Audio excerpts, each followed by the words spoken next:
Hola, ¿cómo están? Actualmente estoy leyendo un libro de Eric Feigelin, se llama Las religiones políticas, de 1800 y 1970 y algo, si no estoy mal. Un escritor en todo caso del siglo XX.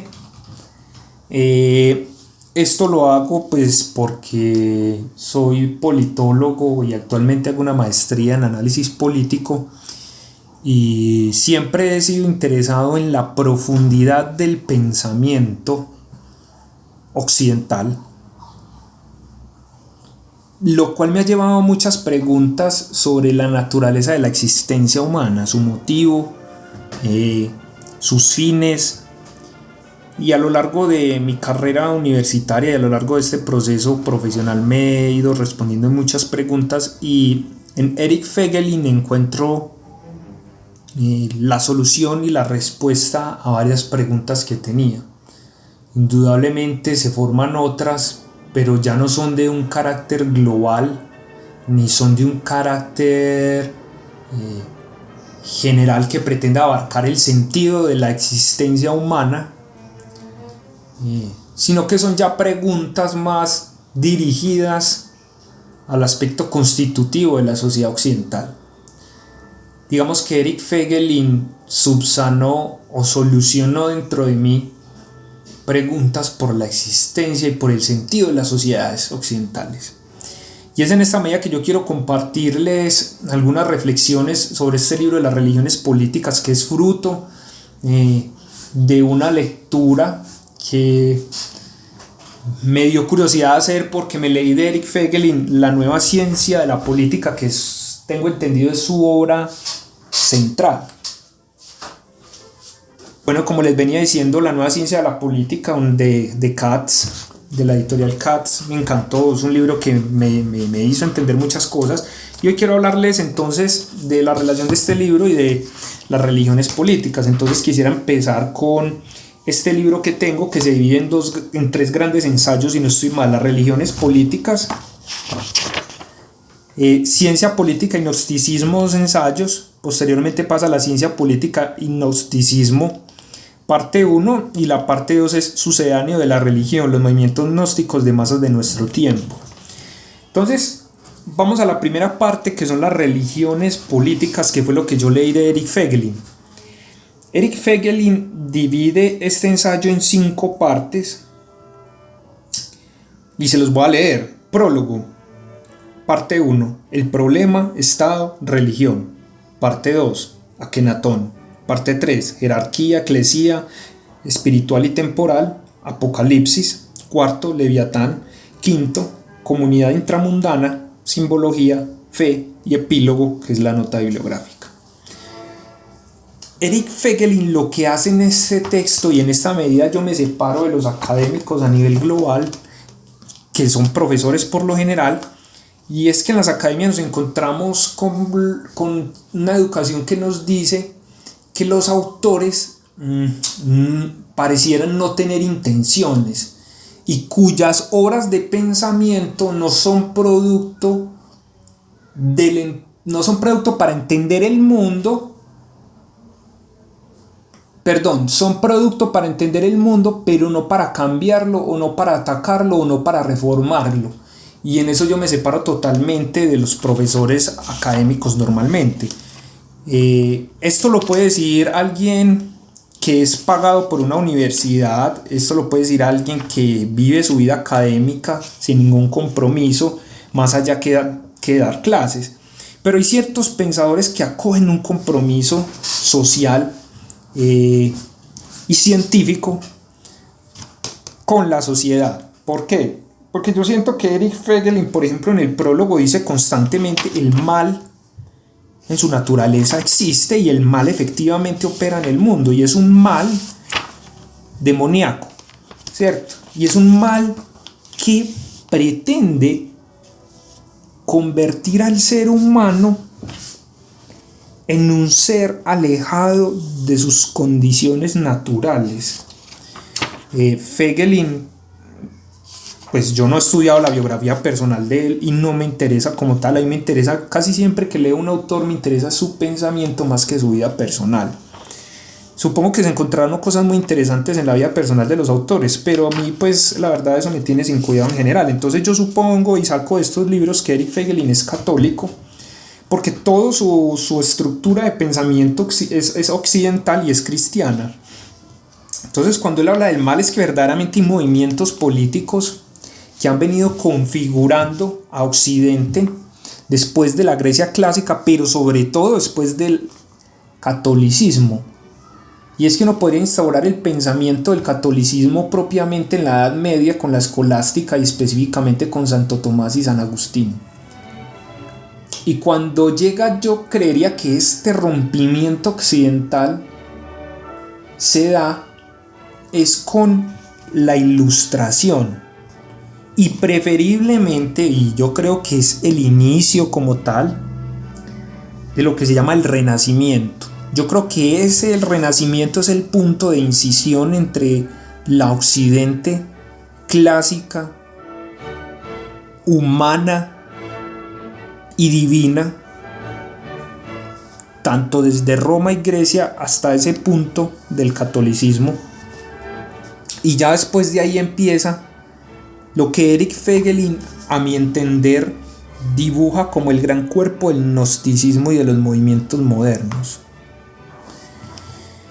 Desde esta perspectiva, lo que hace Eric Feigelin es preguntarse por cómo las sociedades se organizan.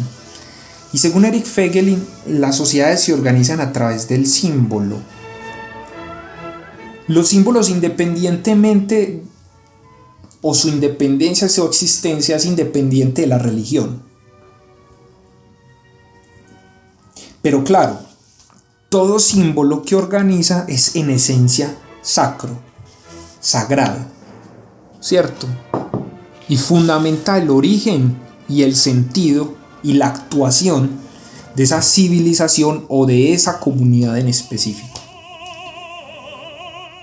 Dice Eric Feigelin en Los símbolos del orden: con independencia de sus similitudes, ni el análisis de las religiones políticas, ni tampoco el gnosticismo se entenderán completamente si no se encuadran en la peculiar filosofía de lo simbólico que Feigelin comenzó a perfilar a finales de la década de los 40 y que, según los expertos, es su contribución más importante a la teoría política. Qué pena, eso no lo dice Feigelin, esa es la introducción que tiene el libro.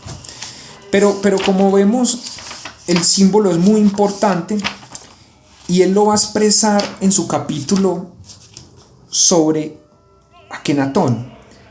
Y es que resulta y sucede que el culto de Akenatón es el primer gran monoteísmo de la historia con importancia.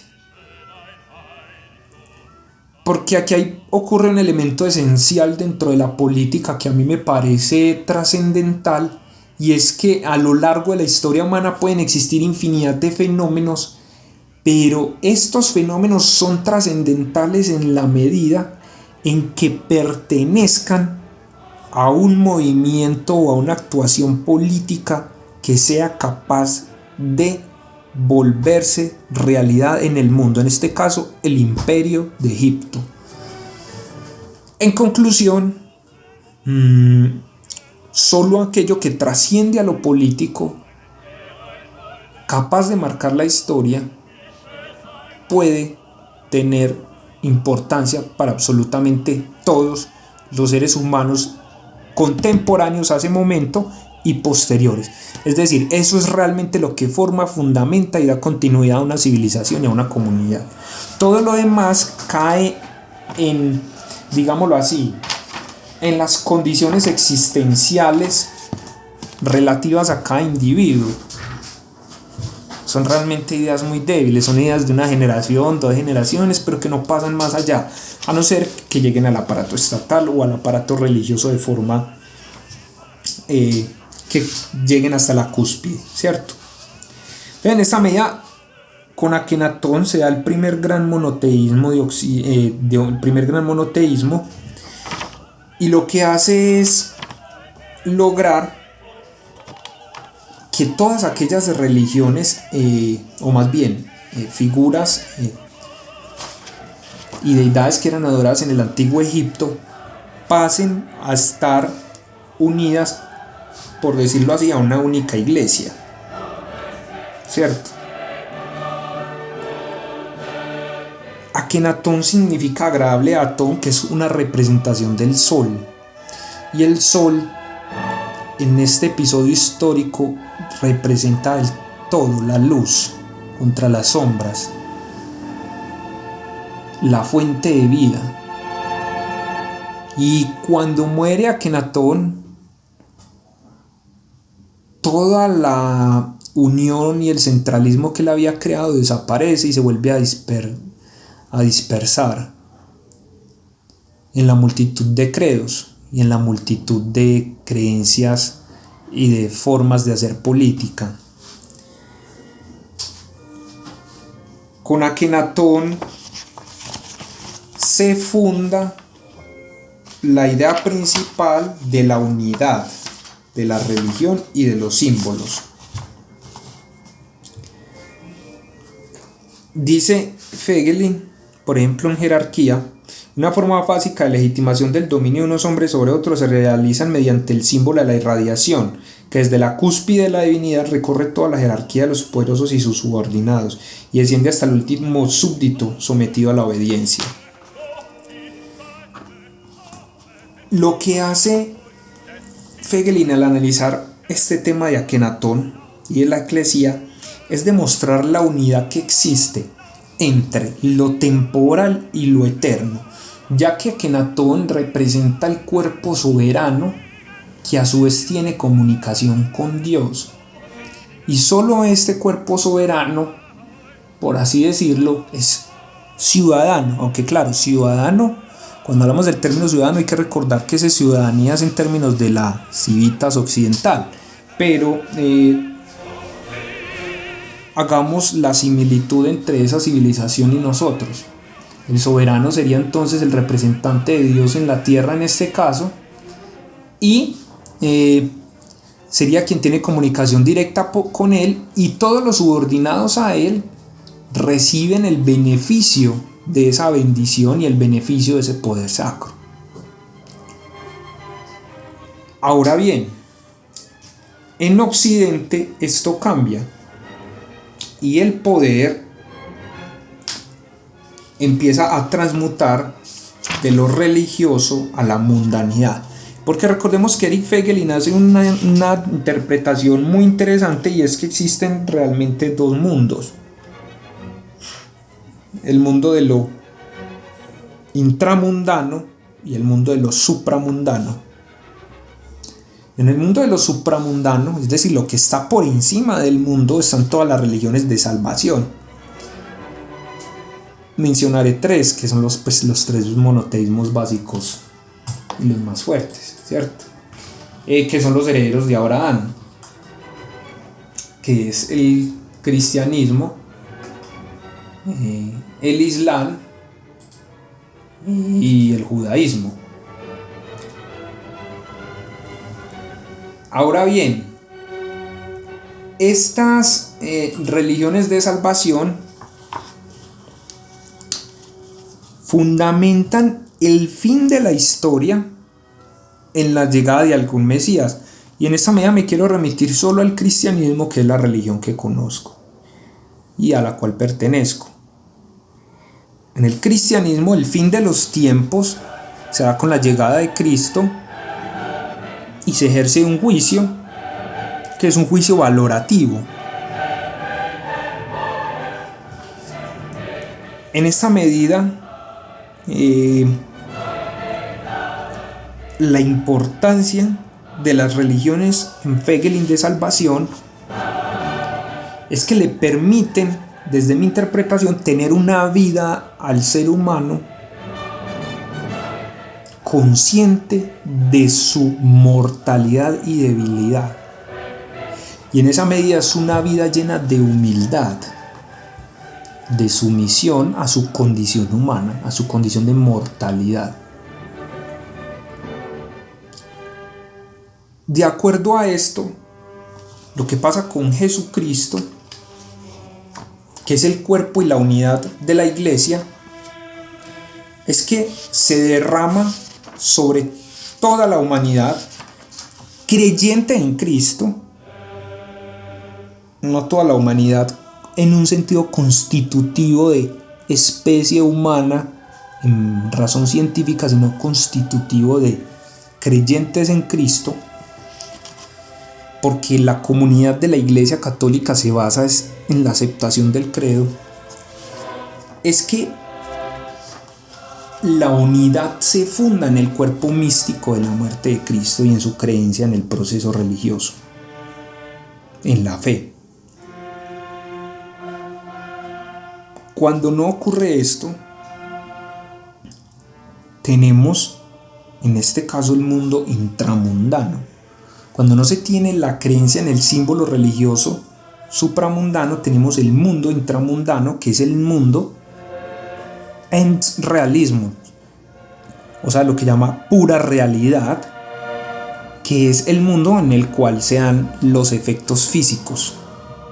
Y es en este mundo en el que tenemos el intercambio de la religión por la ciencia, por una recolección de datos del mundo bruto natural para intentar explicar el sentido de la vida del hombre. Y es en esta medida en la que la ciencia toma la suplantación de la religión. Claro, porque la ciencia pretende crear un entendimiento total y absoluto de la naturaleza de las cosas. Entonces, aquello que no sea posible meter dentro de la ciencia o no existe o es despreciable. Pero Eric Fegelein lo que va a resaltar de este positivismo es que hay un aspecto valorativo del hombre que la ciencia no puede explicar. Por eso él dice algo muy importante en este texto, respondiéndole a Schelling o a Schiller, si no estoy mal, no me acuerdo exactamente, y es que uno de ellos pregunta ¿por qué decimos que hay algo en vez de nada? Y Eric Fegelein más bien cambia la pregunta y es ¿por qué existe algo que es como es? Es decir, ¿cuál es el orden de que sea así? Y esto me remite mucho a una idea de Friedrich Nietzsche, y es que la ciencia puede explicar por qué, o no, más bien cómo el fuego arde, pero no puede explicar por qué su naturaleza es el calor, por qué es como es. Pareciera una redundancia y todo eso, pero eso implica que la naturaleza del ser humano no basta con la ciencia. Y Eric Fegelein lo explica a través de los símbolos, porque científicamente no podríamos explicar por qué el cristianismo es la religión de salvación de Occidente y por qué en su momento lo fue en Roma el paganismo y por qué en su momento lo fue en Grecia también su paganismo con diferentes dioses, e incluso no podemos explicar por qué tenemos los valores que tenemos. Podemos hacer una historia de los valores, una historia de la ética, una historia de la moral y intentar explicar su utilidad histórica y su funcionamiento histórico, pero no podríamos explicar en qué consistiría la diferencia civilizacional entre todos los pueblos. ¿Por qué es así? Podemos dar una explicación histórica, pero jamás podemos dar una explicación científica que nos diga es por tal o cual motivo y es cuantificable. En esa medida, el concepto de ciencia, como lo he venido presintiendo a través de mis estudios, porque aún no puedo decir que puedo comprobarlo por medio de una tesis, es que la ciencia no es basta en palabra para explicar la naturaleza humana y los acontecimientos políticos.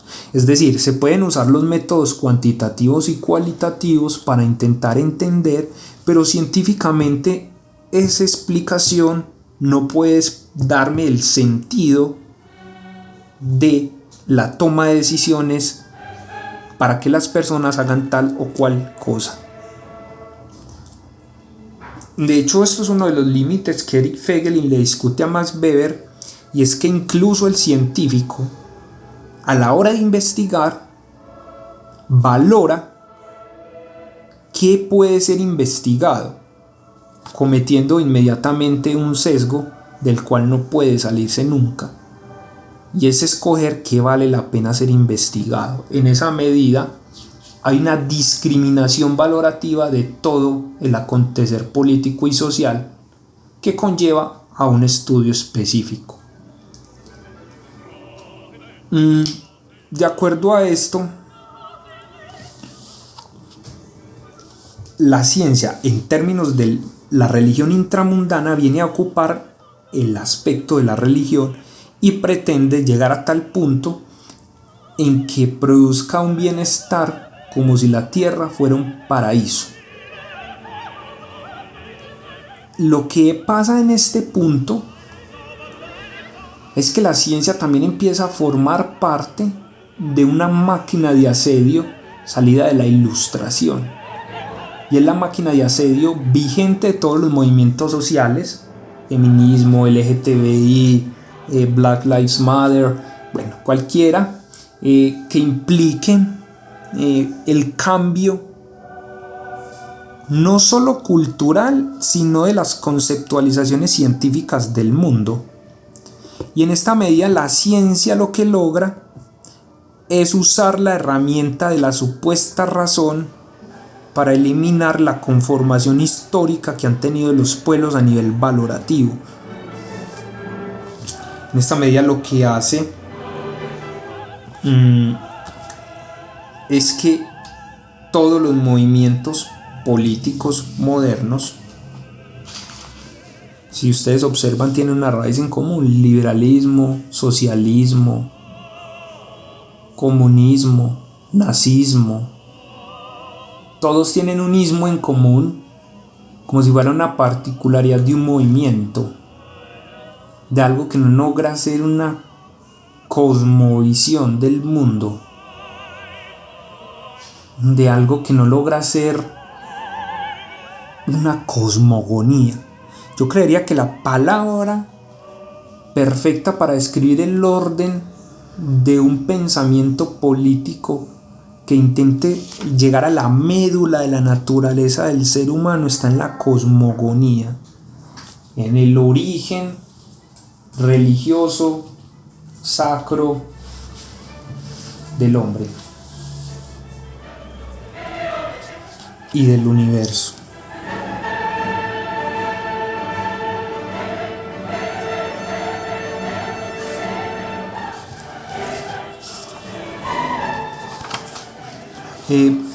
Dice Eric Feigelin que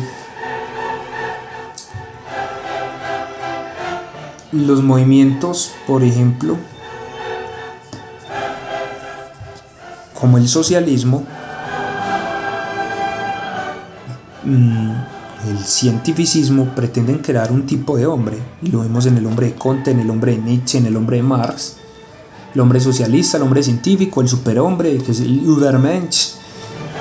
Es un hombre que es capaz de crear ética y moral, o es capaz de pertenecer a un mundo en el que Dios ya no es necesario, sino que son necesarias las condiciones para crear el paraíso en la tierra. Esto lo que hace es negar la naturaleza mortal del hombre y llevarlo a una perpetua condición de lucha contra su propia naturaleza, logrando la distinción entre aquellos servibles e inservibles. Porque al fin de cuentas, para crear un paraíso tendría que ser un paraíso de iguales. No podría haber una disidencia o una diferencia, porque todos tendrían que estar disfrutando de lo mismo, y para disfrutar de lo mismo todos deben encaminarse a producir lo mismo, y toda producción sobre lo mismo implica una valoración, porque no creeríamos, por ejemplo, que la propiedad privada es una acción y un valor deseable si no lo considerásemos ya insignia trascendental para el funcionamiento de una sociedad.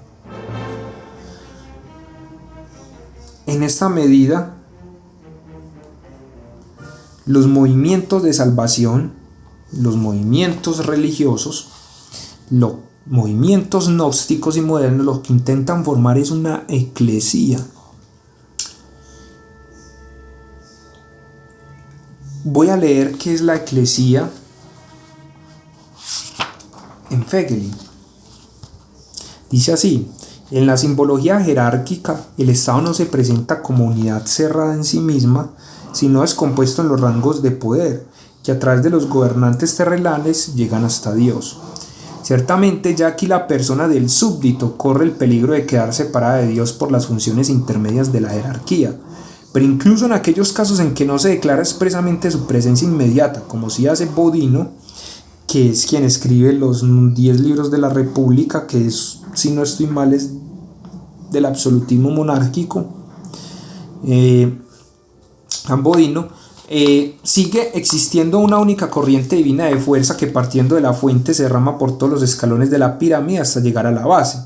El orden de poder está en todo el tránsito de carácter sacral, pero no es todavía en sí mismo lo absolutamente sagrado. La divinización del orden del poder terrenal, su cierre intramundano, con la simultánea decapitación del Dios supramundano, se vincula a un gran número de supuestos adicionales.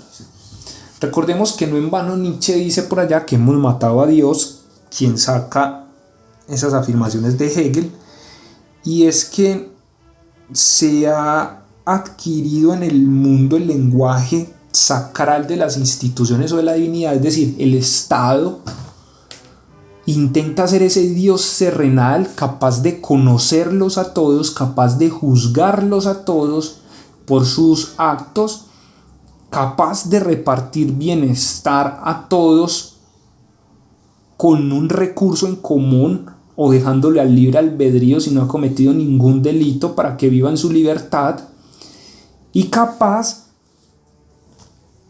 de decidir sobre la vida y la muerte de absolutamente todos. Es decir, el Estado es una representación de Dios en la tierra totalmente intramundana, y no le interesan los individuos, sino la conglomeración o el conglomerado humano que abarca, que le asegura su existencia. Y su máxima representación es el positivismo jurídico. A diferencia de Dios, cuya máxima representación es la naturaleza, o las leyes de la naturaleza que obligan al hombre a tener y a vivir con ciertas características que no puede ignorar. Lo que intenta el orden intramundano es, a través de la ciencia, superar las normas divinas y de la naturaleza, a través de 3 elementos constitutivos: la ciencia, el Estado y los movimientos políticos al interior de este mundo intramundano, que dan las características valorativas a una comunidad para que vivan en armonía, entre comillas, dentro de esa comunidad intramundana. Por eso dice Eric Fegeli en el Leviatán, dice lo siguiente: y es que el Estado es la aglomeración de la eclesía, es la aglomeración de la ley y es la aglomeración de los cuerpos, y lo expresa a través del entendimiento del Leviatán de Thomas Hobbes. Dice por eso él: el gran teólogo de esta eclesía particular directamente referida a Dios fue Hobbes. A menudo se ve en él a un teórico de la monarquía absoluta. Aún sin negar este aspecto, debemos decir que fue mucho más, pues fue él quien creó el símbolo del Leviatán, esto es, el Estado subordinado directamente a Dios y omnipresente y omnipotente frente a sus súbditos en cuanto portador de una misión divina. La construcción del símbolo se realiza en dos niveles: en primer lugar, en construcción natural de la personalidad del Estado, con pretensión de validez para todos los tiempos, y luego como constitución de esa unidad natural de eclesía cristiana determinada por el contexto histórico del siglo XVII. Pero recordemos que obviamente Hobbes le da un apéndice al Estado, que es el de la religión, pero actualmente eso está eliminado. Actualmente el Leviatán es Dios, es el que congrega al ser humano. De hecho, parte de esto es el secularismo de todos los estados occidentales, cuyo fin es el positivismo jurídico. Con esto no quiero decir que tengamos que volver a una teocracia como tal, sino que lo que quiero señalar es que el Estado se volvió una herramienta de los movimientos políticos gnósticos o aquellos que pretenden formar un paraíso en la tierra, ignorando que su misión no es mejorar al hombre a través de actos morales o políticos, sino que su misión es expresar los problemas políticos que tiene el hombre dentro de la sociedad y dentro de los diferentes intereses de lo político que surgen al interior del grupo, no intentar mejorarlo. Es decir, que la política es una acción netamente intramundana cuya naturaleza no debe ir, y así se hacía en la Grecia clásica y así se hacía en Roma, en razón de mejorar al hombre, sino de solucionar los problemas prácticos de la sociedad, entre ellos el más importante, tramitar al nivel interior del país la violencia en instituciones políticas. Al fin de cuentas, la política puede terminar en dos elementos esenciales: tomar o permitir a nivel jurídico quién toma la decisión sobre tales asuntos urgentes del poder y de la sociedad, y convertir los problemas o las prácticas que ponen en dificultad la convivencia y la calidad de vida en instituciones públicas capaces de gerenciar o capaces de administrar soluciones pacíficas para la resolución de esos conflictos internos. Ahora, esa naturaleza del Estado en Hobbes indudablemente cambió, y dice él: y aunque la jerarquía se remonta todavía hasta Dios y la Commonwealth se presenta como misión divina, lo cierto es que ese orden jerárquico no desciende ya desde Dios a las personas concretas que detentan los rangos de la eclesía, sino a la comunidad como personalidad colectiva, y se refiere al soberano no como gobernante de sus súbditos, sino como portador de la personalidad del Commonwealth. En esta medida surge la figura del Führer o la figura del líder, o de la representación típica de los modernos. Una distinción clásica que da de ello se encuentra en Robert Dahl y en Giovanni Sartori, en que la diferencia entre la democracia de los antiguos y de los modernos, una parte sustancial de ella reside en la representación. Continúo. Y se refiere al soberano no como gobernante de sus súbditos, sino como portador de la personalidad del Commonwealth.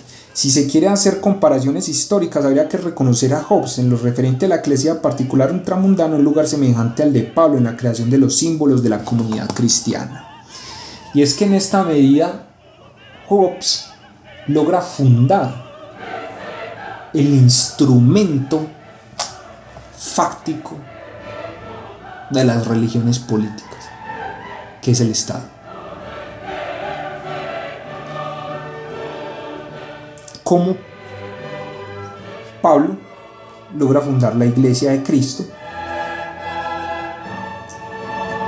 más allá de lo intramundano, es decir, dirigido a lo supramundano, es decir, a la aceptación de la naturaleza humana. Dice, la nueva comunidad logra su unidad mediante el soberano, de la misma forma místico-simbólica que la Eclesia Paulina mediante el fenoma o el Kepale de Cristo. Me disculpan que no sepa pronunciarlo. Como ya lo dije, a lo que él se refiere aquí es al cuerpo de Cristo, la misión de Cristo, que es la crucifixión y el perdón de todos los pecados. A eso es a lo que se refiere él en esa última parte. Porque el cuerpo de Cristo, como lo relatan las cartas, las epístolas de Pablo, que todo el mundo puede acceder a ellas a través de la Biblia católica, el mundo cristiano está formado en la misión de Cristo y en el cuerpo de Cristo. Por eso el credo católico, creo en Dios Padre Todopoderoso, creador del cielo y de la tierra, quien envió su único Hijo, etcétera, etcétera, etcétera. Su unidad se hace en ese acto de fe, como la fe de los movimientos, por ejemplo, sociales intramundanos que ponen su fe en el sistema positivo estatal para cambiar sus condiciones de, entre comillas, oprimidos a lo largo de la historia para conseguir privilegios que supuestamente ha tenido una mayoría entre comillas, porque recordemos que las mayorías políticas o los colectivismos como tal no pueden jamás identificarse con unos estándares tipificados, porque la mayoría siempre está compuesta de particularidades. La única unidad que no puede ser divisible es el individuo. Por lo tanto, las mayorías no existen como tal a nivel jurídico impositivo, sino que lo que existen son instituciones históricas que se han transformado de una forma efectiva de hacer las cosas y han llegado a ser legítimas porque han mostrado su eficacia. Y lo que pretenden hacer estas nuevas minorías amparadas en el positivismo joesiano, en el positivismo de Leviatán, es cambiar esas características adjudicando una opresión o una destrucción histórica de su singularidad. Y claramente pues una mayoría puede estar compuesta de demasiado tipo de personas que no creo que todas históricamente, puntualmente hayan oprimido a tal o cual persona. En esa medida sería muy interesante estudiar el concepto de mayoría y minoría en términos de grupos de opresión. Creo pues el resultado sería prácticamente obvio. Bueno, el sustrato secular de la Commonwealth está formado por las naciones particulares, pero su unidad en su cuerpo místico, lo mismo que el cristiano. Yendo a la historia propiamente dicha, lo único paralelo de semejante proceso lo hallamos en los pueblos germánicos en la época de las invasiones. También aquí tiene lugar, como en Hobbes, la creación de la personalidad de la tribu con la designación de un rey, la pérdida de dicha personalidad con su muerte. La conexión entre rex y gens, entre rey y pueblo, es tan estrecha que la designación y la desaparición del rey suponen respectivamente la consecución y la pérdida de la existencia histórica inmediata de la propia entidad nacional. En el mismo sentido, el contrato de gobierno del que habla Hobbes crea al Estado como persona histórica. Es decir, el Estado tiene existencia él mismo como mortal. Ojo aquí lo que dice. En el mismo sentido, el contrato de gobierno del que habla Hobbes crea al Estado como persona histórica, como mortal God, como Dios de la tierra, al que los hombres deben, junto al inmortal God o Dios eterno, paz y seguridad. Pero esa paz y esa seguridad, dejo esta pregunta a la persona que escuche, esta paz y esta seguridad son objetivas. ¿Existe alguien que pueda decir concretamente qué es la paz y qué es la seguridad y que esto sea científicamente objetivo? No. Yo digo no. Y adjunto mis pruebas. Una de las pilares de la discusión filosófica de Platón es que no podemos conocer las palabras y que no podemos conocer absolutamente nada, que tenemos una idea de las cosas. Efectivamente, cuando discutimos qué es paz, seguridad o justicia, nos encontramos ante el problema de que no sabemos qué es. Y en esta medida es un conglomerado institucional el que puede decidir qué es lo que es paz, seguridad y justicia, y esto tiene que pasar por la visión antropológica que se tenga del hombre, por la civilización, como diría Nietzsche, que queremos ser. Ya que, como dice por ejemplo San Agustín en un texto que tiene Saúl Echavarría, que se llama Los antecedentes del realismo en San Agustín, si no estoy mal, y él menciona, y es que la mayoría de los hombres no pelean contra la paz, sino contra la paz que tienen otros hombres. Entonces, en conclusión, cuando hablamos de esa paz y esa seguridad, es imposible que alguien nos diga objetivamente qué es, y eso es una construcción histórica que se va deviniendo a lo largo de la civilización, y que hasta la existencia del catolicismo había sido una paz y una seguridad que se preocupaba por la naturaleza del ser, armónicamente con la naturaleza y el destino del hombre, que no es intramundano, sino que es supramundano, porque si el ser humano fuera un ser completamente de este mundo, sería posible hacer ciencia sobre él, que serían las ciencias del Humanwissenschaft, que en alemán significa la ciencia de la naturaleza humana, que son las humanidades, y sobre eso existen presupuestos que cambian constantemente a lo largo de los siglos, y sobre lo que no se puede hacer ciencia. Sobre lo que sí se puede hacer ciencia es sobre el Naturwissenschaft, que es la naturaleza concreta y física. Y en esa medida, Eric Feigelin responde una de mis preguntas esenciales, y es: ¿qué somos como civilización? Y la respuesta es muy simple, pero tomó años responderla. Y es que el ser humano es un ser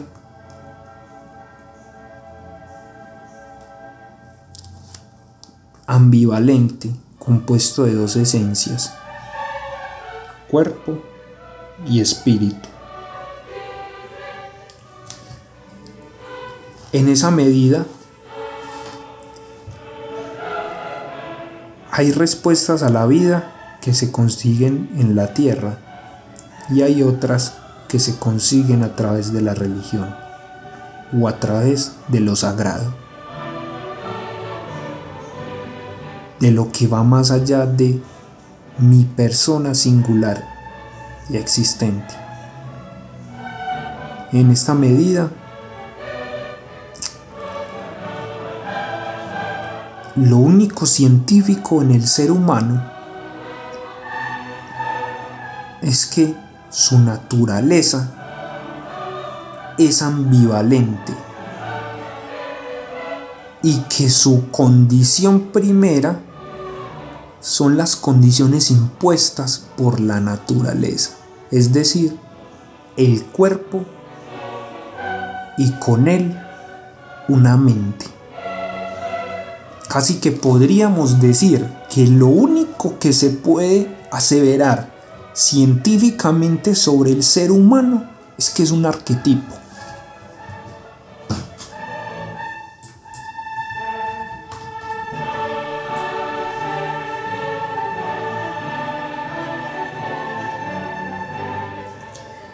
En la medida en que somos un arquetipo, quiere decir que nosotros somos un molde.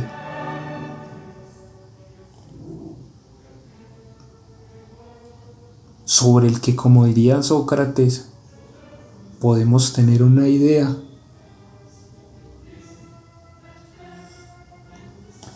pero no saber qué es.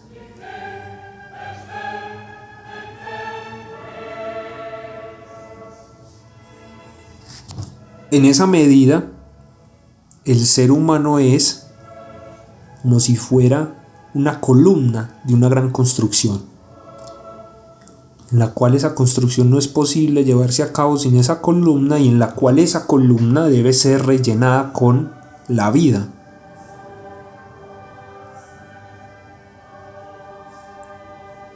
Y eso forma parte de su sentido.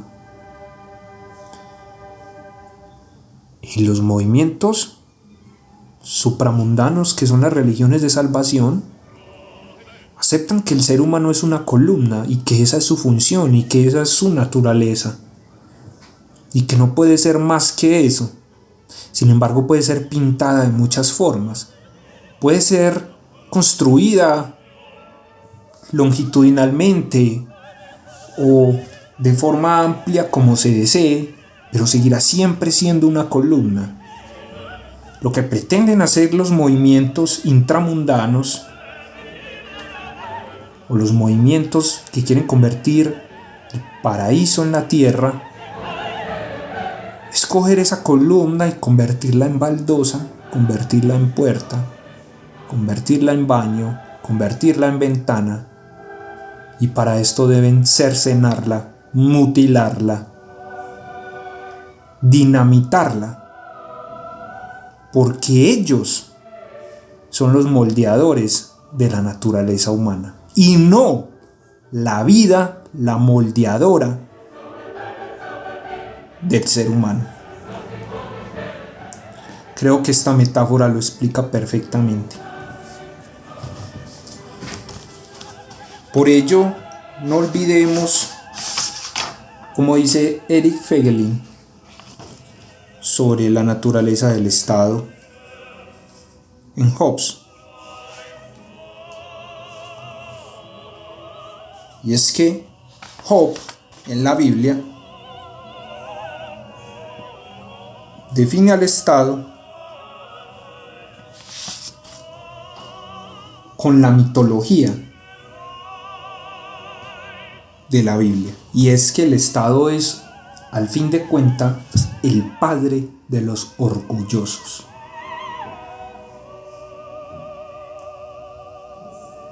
Compuesto de armaduras, el bronce es para él como madera podrida, dice Job en la Biblia. En consecuencia, lo que menos le interesa al Estado es institucionalmente, por sus leyes, mantener el bienestar de todos los hombres, sino el sostener una comunidad que, siendo racional, buscará siempre el bien. Por lo tanto, aquellos desvíos en el interior de su comunidad deben ser silenciados y acallados porque van en contra de su proyecto. Esto lo dice Eric Feigelin también. Y es que dice, por ejemplo, por eso Hobbes polemiza sobre todo con aquel fragmento del Sacro Imperio que conserva toda la pretensión de ostentar una representación personal de la cristiandad y con ello de preeminencia espiritual la Iglesia Católica. Hobbes recurre hacia su teoría de la Commonwealth para mostrar que la Iglesia ni es la Commonwealth ni tiene personalidad alguna. Así las cosas, la nueva Iglesia no puede ser ya una parte dentro del reino de Dios más extenso, sino que se trata más bien de una personalidad individual que como tal se halla referencia inmediata a Dios. La idea paulina de reino, que completa con la noción de carisma real, domina el siglo IX y hace al Papa, al Emperador y al Rey y al clero y a los laicos miembros de una eclesía. Es aquí enérgicamente rechazada, pues según Hobbes, tendría como consecuencia un absurdo saber que ciertas personas de índole comunitaria, cuya realidad no cabe históricamente ninguna duda, como Francia, España o Venecia, perderían ese carácter y se convertirían en miembros de la eclesía sin estatus de personalidad inmediata referida a Dios. Por ello continúa diciendo esto tan maravilloso: la nueva eclesía se halla en lucha contra la antigua cristiana, y en tanto que querida por Dios debe imponerse sobre cualesquiera otras pretensiones que solo pueden entenderse como obra del diablo.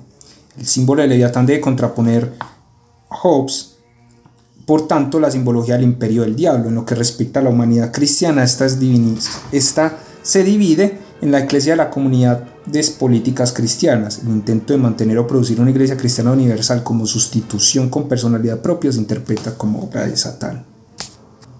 Recordemos, y continuando con la Biblia, lo que dice Job en 40:41, el monstruo es descrito de la siguiente manera: su corazón es tan frío como una roca y tan firme como un trozo de piedra de molino.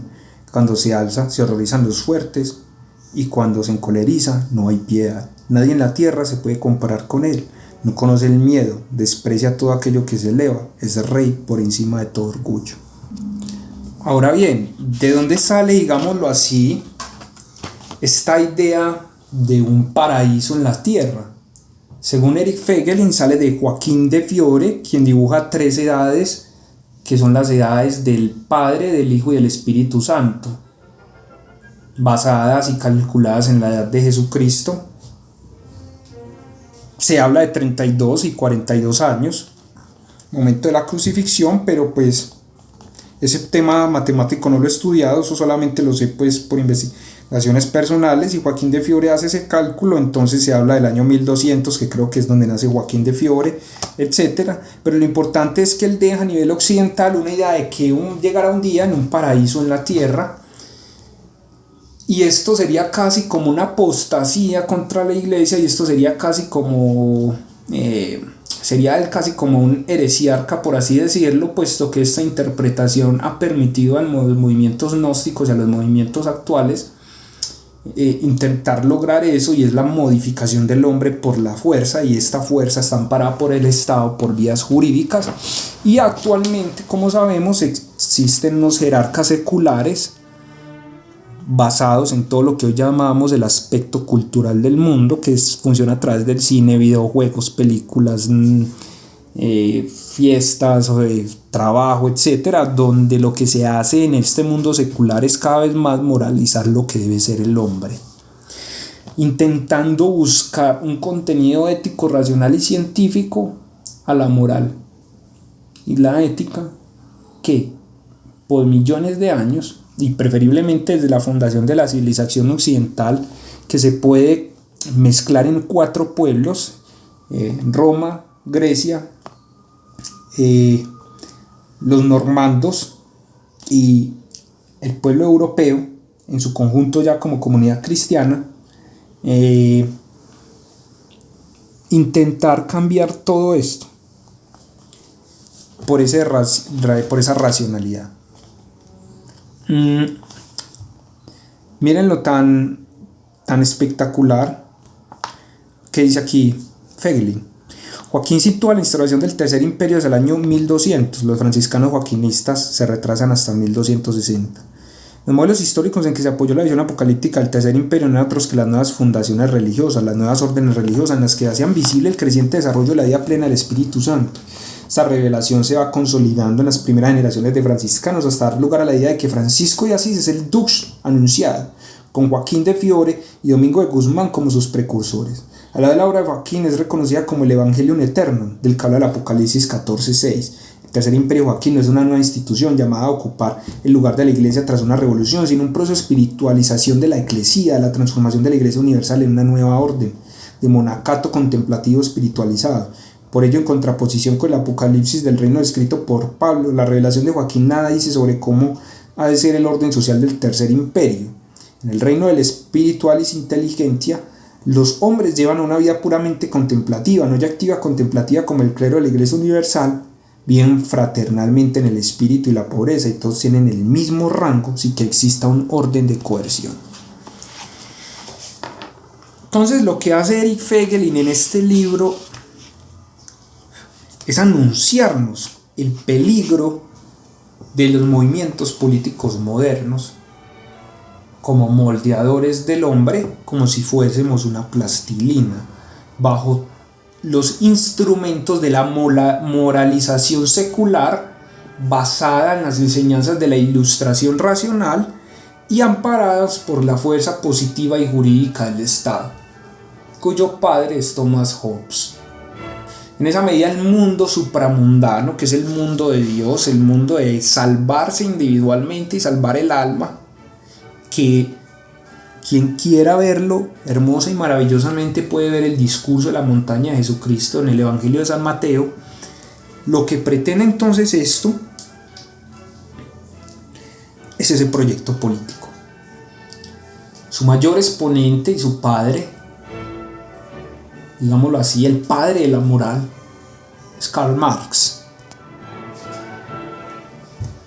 Todos los medios de lucha del socialismo y todos los exponentes de esta teoría del socialismo.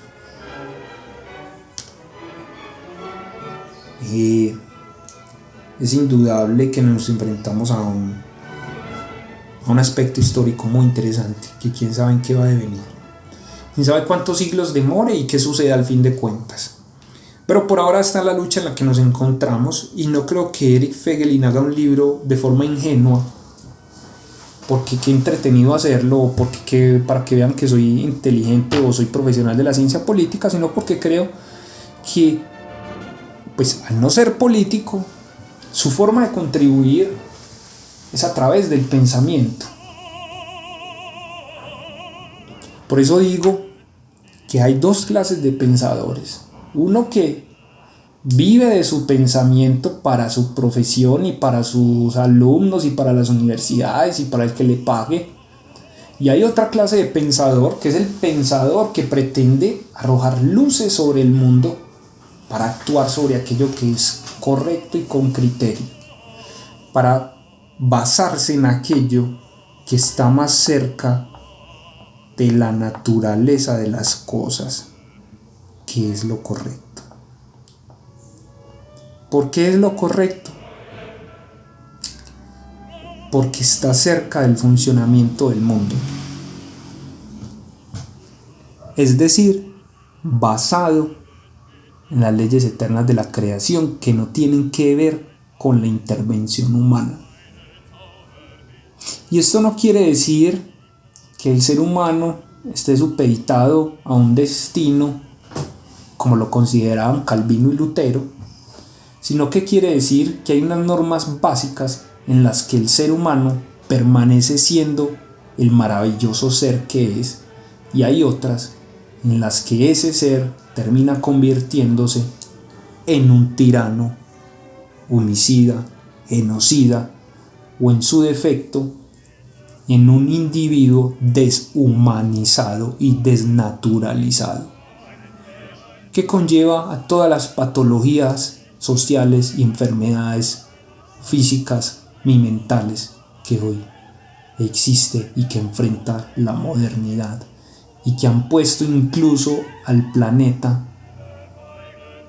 de rodillas, porque el ser humano está en la actual condición de destruir el planeta y la vida existente sobre él, con el solo uso de las bombas nucleares.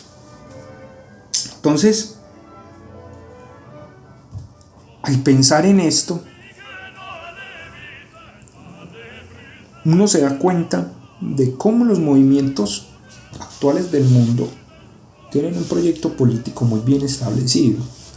Y la pregunta es: ¿qué tiene el movimiento político contrario a esta perversión del espíritu y a esta tergiversación del hombre? Será una tarea muy interesante averiguarlo, y vamos a ver qué sucede. Conclusión: me siento muy satisfecho con esta lectura de Eric Feigelin. Hay mucho por decir. Como sabrán, esta es mi primera vez en un podcast. Seguramente habré fallado en muchas cosas. Seguramente incluso cuando yo vuelva a escucharlo caeré en cuenta de que no dije todo lo que quería decir. Pero lo importante es atreverse a hacerlo. Y espero que al menos les haya generado la inquietud y el deseo de estudiar a Eric Feigelin o leerlo. O si no, buscar a otros que los invite a responderse esas preguntas sobre qué es el hombre y la humanidad. Yo en este caso me encuentro muy satisfecho porque he encontrado una gran respuesta. Bueno, eso es todo lo que quería decirles. Por último, voy a leerles algo llamado Simbología y Fe.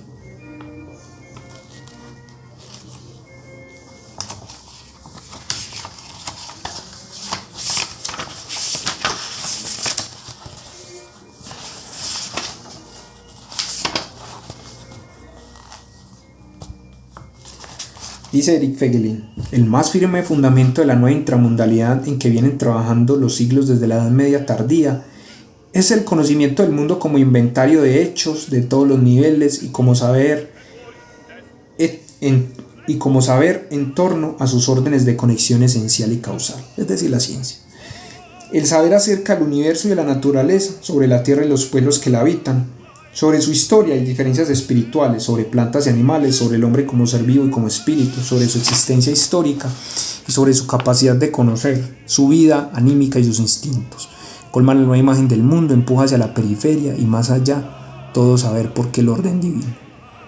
Todo saber sobre el porqué del origen divino. La pregunta metafísica radical de Schelling, ¿por qué no hay algo en vez de nada?, expresa la preocupación de unos pocos y no tiene ninguna importancia en la actitud religiosa de las grandes masas. El mundo como contenido suplanta el mundo como existencia. Los métodos de la ciencia, entendidos como formas de investigación del contenido del mundo, se convierten universalmente vinculantes a la hora de fundamentar la actitud del hombre frente al mundo. Y continúa: pero lo que no puede hacer es eliminar la probabilidad de su propia existencia. Repito, los seres humanos pueden dejar que los contenidos mundanos se desarrollen hasta borrar el horizonte de los conceptos de mundo y Dios, pero lo que no pueden hacer es eliminar la problemática de su propia existencia. Esta continúa viva en el alma de cada individuo, y cuando Dios queda eclipsado por el mundo, son los contenidos del mundo los que devienen dioses. Si se destierran los símbolos de la religiosidad supramundana, otros nuevos vienen a ocupar su lugar, a saber, símbolos desarrollados a partir del lenguaje científico intramundano. La comunidad intramundana tiene su apocalipsis, lo mismo que la iglesia cristiana, con la única diferencia de que estos nuevos apocalípticos insisten en presentar sus construcciones simbólicas como juicios científicos. Hemos trazado ya algunas líneas que conducen desde la simbología joaquiniana hasta los tiempos modernos, para de este modo llamar la atención sobre la continuidad de las formas lingüísticas. El apocalipsis intramundano le basta con eliminar del joaquiniano la idea del reino eterno supramundano, del sabbat eterno, del más allá, para disponer de un lenguaje simbólico adecuado del intramundo. El reino eterno deja de ser una comunidad supraterrenal del espíritu para convertirse en un estado terrenal de la propia humanidad perfecta. Sobre la simbología nos dice Feigelin: el caudillo está enteramente poseído por la idea que actúa a través de él, pero él es también quien es capaz de dar a esta idea su forma viva. En él se realiza el espíritu del pueblo y se conforma la voluntad del pueblo. En él el pueblo es extendido a lo largo de las generaciones y por ello nunca concretamente dado en su totalidad alcanza su manifestación visible. Él es el representante del pueblo, escribe un teórico alemán. El caudillo es la instancia en la que el espíritu del pueblo irrumpe en la realidad histórica. El Dios intramundano habla al caudillo como el supramundano habló a Abraham, y el líder transforma la palabra divina en mandamiento para el círculo restringido de sus discípulos y para el pueblo. La conexión con el símbolo del Leviatán es tan estrecha que incluso llegan a emplear la misma palabra para expresar la personificación mística de la eclesía. El caudillo es, en la teoría alemana, el representante, en el mismo sentido en el que el soberano de Hobbes es el representante, el portador de la personalidad de la Commonwealth.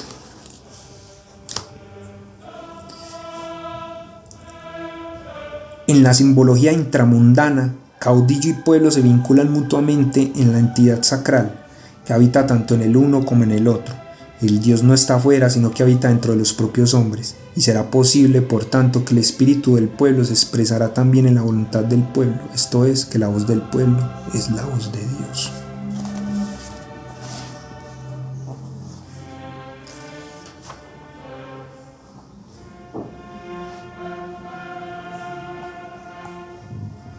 Por último, fe.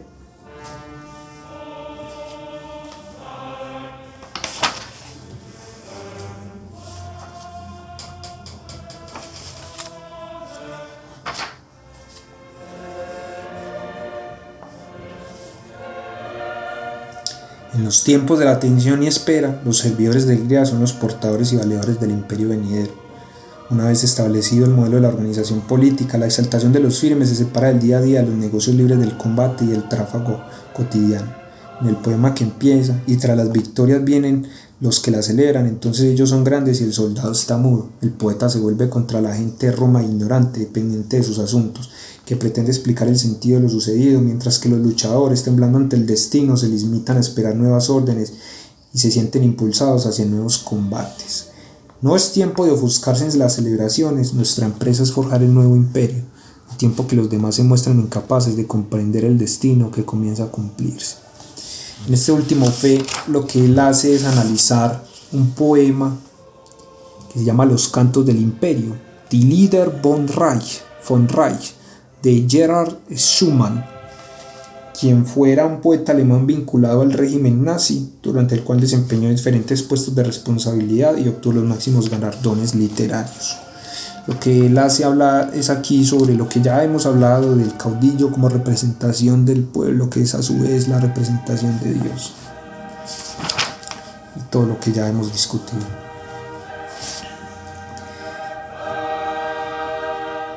Por último, ya en el epílogo, Erich Fegelein hace pues como algunas aclaraciones muy interesantes. Les voy a leer algo, tres parrafitos sencillos y muy interesantes, que dice así: en su teología alemana, el Anónimo de Frankfurt afirma: cuando la criatura se arroga algo bueno, como el ser, la vida, el saber, el conocimiento, la potencia, y en una palabra, cualquier cosa que haya de llamar buena, como si ella fuera poseyera eso, como si la pertenencia o proviniera de ella, se aparta de Dios.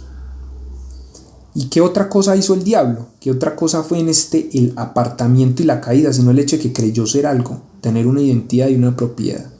Esta suposición, su yo y su a mí, su me y su mío, es el origen de su defección y su caída, y así sigue siendo. Hablan de demonologías contraponiéndolas a la fe en Dios, o de una fe que es obra del hombre, de una mística humana, para diferenciarla de la fe auténtica, la fe en el hombre como fuente de bien y perfeccionamiento del mundo, que domina la ilustración, y la fe en el colectivo como entidad divina mistérica, tal como se difunde desde el siglo XIX, son anticristianas en el sentido anónimo de Frankfurt, son defección, es decir, en palabras mías, no del autor, vanidad. Así pues, el conocimiento ni la determinación cristiana pueden disolver el misterio de Dios y del ser. Dentro de la creación divina existe el mal, la magnificencia del ser queda empañada por la miseria de la criatura, y el orden de la comunidad se construye a fuerza de odio y sangre, de dolor y apostasía, a la pregunta esencial de Schelling planteaba respecto del mundo. ¿Por qué hay algo en vez de nada? Le sigue otra. ¿Por qué lo que es como es? La pregunta de la teodicea. Eso es todo. Muchas gracias. Estaré leyendo Ciencia Política y Gnosticismo, 2 ensayos, que es la segunda parte de este libro, y culmina. Espero les haya gustado y les estaré trayendo nuevas reflexiones. Saludos. Quantus tremores futurus, dies